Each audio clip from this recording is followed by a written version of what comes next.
안녕하세요. 채널톡 CX팀 조조입니다. 이 영상에서는 채널톡의 새롭고 강력한 기능 워크플로우의 기본 사용법을 소개해드려요. 10분 만에 워크플로우의 구조와 사용법을 쉽게 이해하고 고객의 정보에 따라 다르게 동작하는 워크플로우를 만드는 방법까지 알아가세요. 그럼 바로 시작해 볼게요.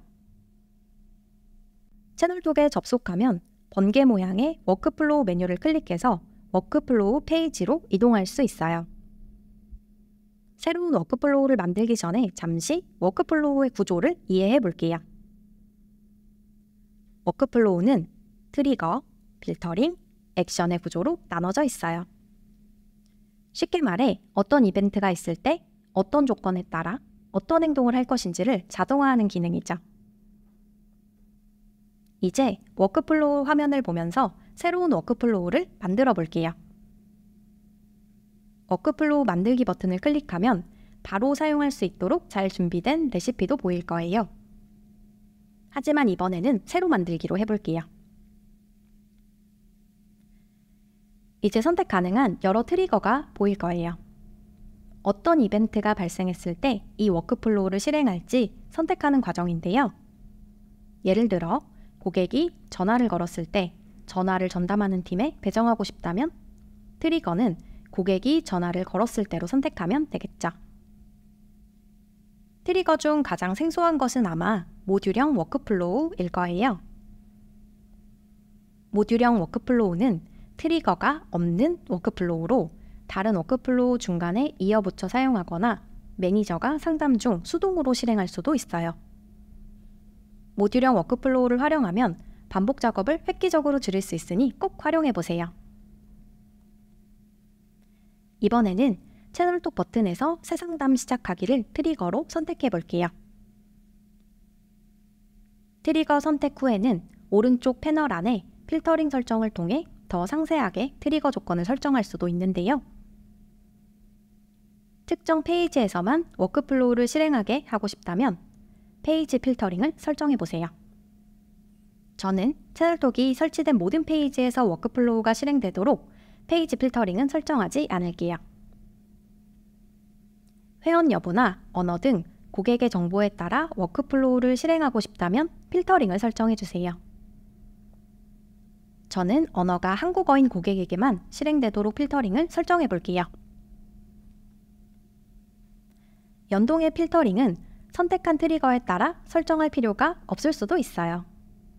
연동의 필터링은 카카오 상담톡, 네이버 톡톡, 인스타그램 메신저 등 외부 연동 서비스를 통해 들어온 상담에 이 워크플로우를 실행할지 여부를 선택하는 기능인데요.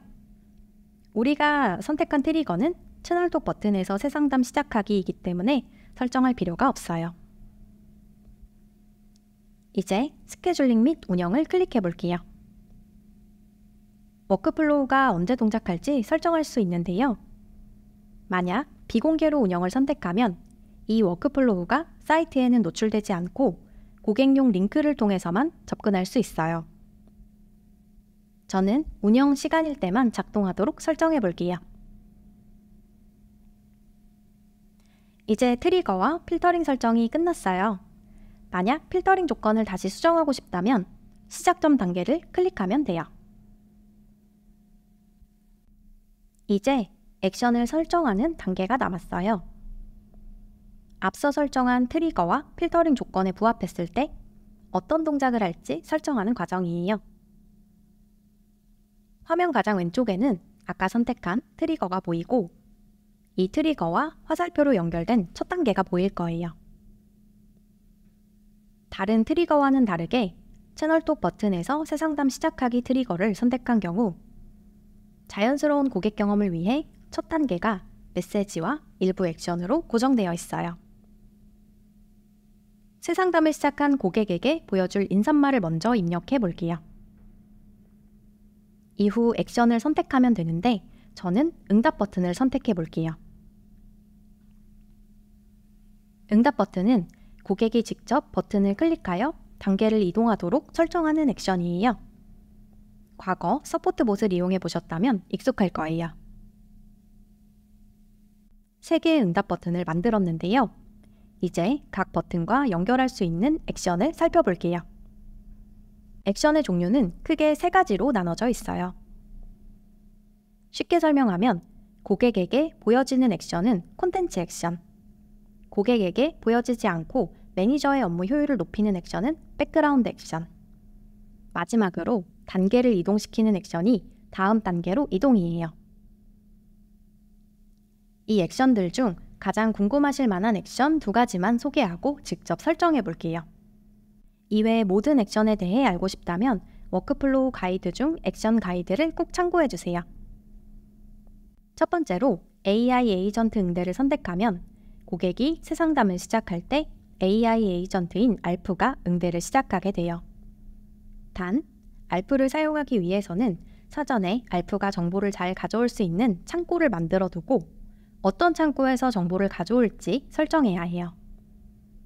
이 창구에 해당하는 것이 FAQ, 도큐먼트, 그리고 커맨드예요. 알프가 처음이라면 설정이 가장 간편한 FAQ부터 추가하고 알프를 바로 활용해 보세요. 두 번째로 브랜치를 선택하면 필터링 조건에 따라 다른 액션을 수행하도록 설정할 수 있어요. 저는 이 브랜치를 이용해서 고객이 기타 문의를 클릭했을 때 회원인 경우와 비회원인 경우 다른 액션이 동작하도록 설정해 볼게요.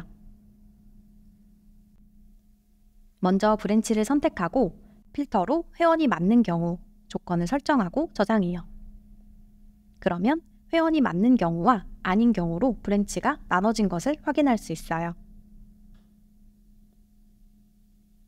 회원이 맞는 경우에는 메시지를 보내고 담당 팀을 배정한 후 워크플로우가 종료되고 바로 상담이 시작될 수 있도록 설정해 볼게요. 이제 회원이 아닌 경우를 설정해 볼게요. 메시지 보내기 액션으로 로그인을 유도하는 메시지와 버튼을 설정하고 알프 응대를 추가했어요. 상담원 연결 허용 여부도 선택할 수 있어요. 답변 가이드에는 알프의 역할을 더 세밀하게 설정해 보세요. 여기서 한 가지 팁을 드리자면 단계를 추가할 때는 단계 이름을 잘 설정해 두시면 좋아요. 나중에 단계가 더 많아졌을 때 단계를 찾아 수정하기 훨씬 수월해요. 이제 비어있는 다른 응답 버튼도 모두 완성해 볼게요. 만약 잘못 만든 단계가 있다면 클릭 또는 드래그하여 선택 후 키보드에서 백스페이스 키를 눌러 삭제할 수도 있어요. 만약 잘못 연결된 단계가 있다면 단계를 드래그로 연결하는 것도 가능하죠. 이렇게 간단한 워크플로우가 하나 완성되었어요. 미리 보기를 켜서 워크플로우를 미리 보는 것도 가능하고 비공개로 운영 설정 후 고객용 링크를 통해 확인해 볼 수도 있어요. 지금까지 워크플로우 기본 사용법에 대해 알려드렸어요. 더 궁금한 점이 있다면 언제든지 채널팀으로 문의해 주세요.